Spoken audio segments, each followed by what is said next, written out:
નમસ્કાર દર્શક મિત્રો, બોટાદ દસ્તક ન્યૂઝમાં આપનું હાર્દિક સ્વાગત છે અને હું છું એલડી મકવાણા. આપ જોઈ રહ્યા છો બોટાદ દસ્તક ન્યૂઝ. હવે પછીના સમાચાર વિગતવાર. હરણી બોટ કાંડમાં દીકરી ગુમાવી, સીએમના કાર્યક્રમમાં ધક્કા મારી બહાર કાઢ્યા. પહેલાં સીએમએ કહ્યું એજન્ડા સાથે આવ્યા છો, બાદમાં વાત સાંભળી બંને મહિલાના પતિની અટકાયત. IB fail. વડોદરા હરણી બોટકાંડમાં દીકરી ગુમાવી અને સીએમના કાર્યક્રમમાં ધક્કા મારી બહાર કાઢ્યા. હરણી બોટકાંડના 469 દિવસ પછી જ્યારે માતા ન્યાય માગવા ઊભી થઈ ત્યારે સીએમએ કહ્યું કે તમે કોઈ એજન્ડા સાથે પ્રી પ્લાનથી આવ્યા છો, મને મળીને જ જજો. સ્પીચ પૂર્ણ થતાં બંને મહિલા ફરી ઊભી થઈ હતી અને રજૂઆતનો પ્રયાસ કરતાં પોલીસ બંને મહિલા સંધ્યા નિઝામા અને સરલા શિંદેને બળજબરીથી પકડીને બહાર લઈ ગઈ હતી. બાદમાં મુખ્યમંત્રીએ બંને મહિલાને મળવા બોલાવી હતી. બાદમાં બંને મહિલાના પતિ પંકજ શિંદે અને કલ્પેશ નિઝામાને પોલીસે ડિટેન કર્યા છે અને બંને મહિલા ઓડિટોરિયમ રૂમમાં બંધ હતી. ત્યારબાદ બંને મહિલાને પોલીસ કોર્ડન કરી વેનમાં બેસાડી લઈ ગઈ છે. ક્યાં લઈ ગઈ તે બાબતે પોલીસ મૌન છે. સામાન્ય રીતે મુખ્યમંત્રીનો કોઈ પણ નિર્ધારિત કાર્યક્રમ હોય ત્યારે સ્ટેટ આઈબી એક્ટિવ થઈ જતી હોય છે. સુરક્ષાથી લઈને કોઈ પણ વિવાદ ના થાય તેનું પણ ખાસ ધ્યાન રાખવામાં આવે છે.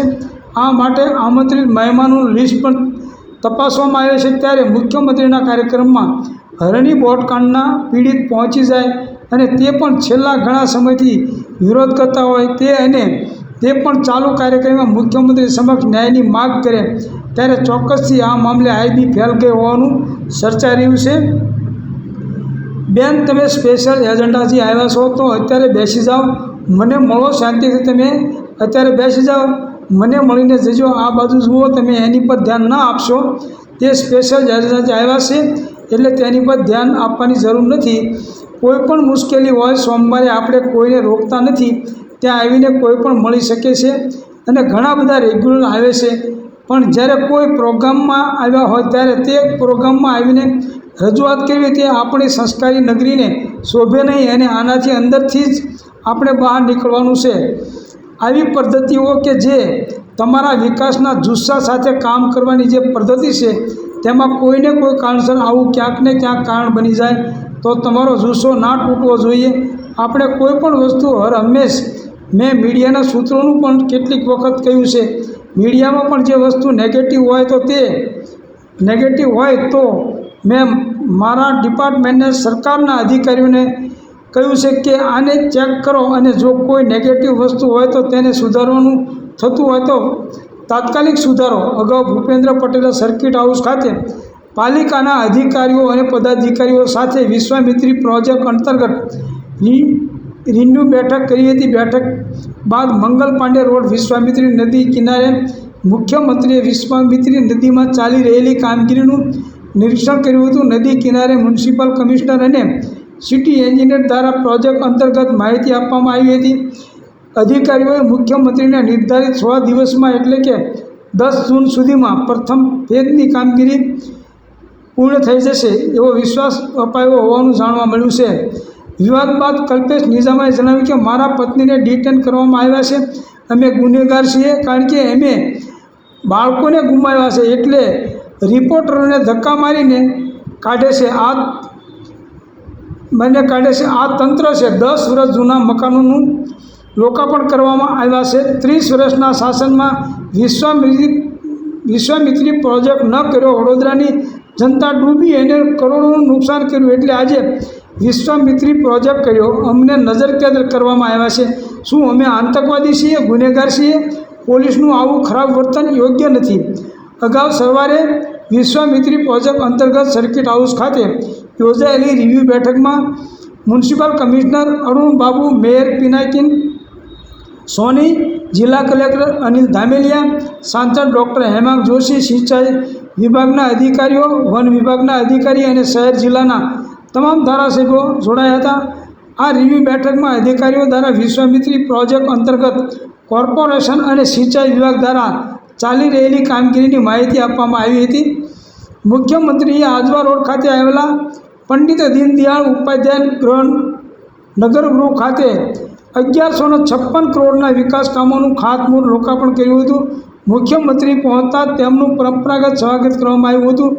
કાર્યક્રમમાં ધારાસભ્યો, મ્યુનિસિપલ કમિશનર, કલેક્ટર સહિત પદાધિકારીઓ અને મોટી સંખ્યામાં કાર્યકર્તાઓ ઉપસ્થિત રહ્યા હતા. દર્શક મિત્રો, 1156 કરોડનું ખાતમુહૂર્ત કર્યું છે, પણ આ બહુ નાની વાત તો કોઈ દિવસ કરતા જ નથી. 25 કરોડ, 50 કરોડ, 100 કરોડ એવી વાત તો કોઈ દી મેં સાંભળી જ નથી. 1156 કરોડ એટલે ક્યાં વાત પહોંચી અને આ કામ કેટલા થાય? આખું વડોદરા ખરીદાઈ જાય 1156 કરોડમાં. તો દર્શક મિત્રો, તમે જુઓ, આ લોકોના કોણીએ ગોળ મૂકવાની વાત છે. આમાં 1156 કરોડના કામનો વડોદરાવાસીઓ હિસાબ માગે કે 1156 કરોડના કામ ક્યાં કર્યા. કારણ કે આમાં નકરી એકલી લોકો કહી રહ્યા છે કે નકરી એકલી ખાયકી જ હોય છે. પૈસા ઘરે લઈ જવાની જ વાત હોય છે, બતાવવાના 1156 કરોડ. એમાં કદાચ કામ થાય તો 150 કે 200, 500 કરોડનું કામ થશે. બાકી બધા પૈસા મનરેગાની જેમ ઘરે લઈ જવાની વાત જ છે. જેમ મનરેગામાં 250 કરોડ ઘરે લઈ જાય છે ધારાસભ્યોના, સંસદ સભ્યોના દીકરાઓ, એ રીતે જ આ 1156 કરોડવાળી વાત પણ એ રીતે જ છે. એ તમે જોઈ શકો છો. ખરેખર આ હું તો વિચારમાં પડી જાઉં છું ઘણી વખત કે કેવી રીતે આ કરોડોની વાતો થાય છે અને કરોડો રૂપિયાના કામ એટલે અમને તો કંઈક લોકોને કંઈ ખબર પડતી નથી.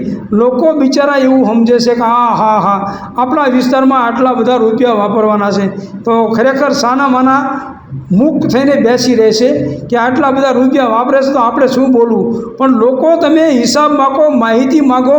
માહિતી અધિકારમાં દરેક ખાતામાં જે કામ કર્યા છે એની માહિતી માગો તો તમને ખ્યાલ આવશે કે શું કામ કર્યું.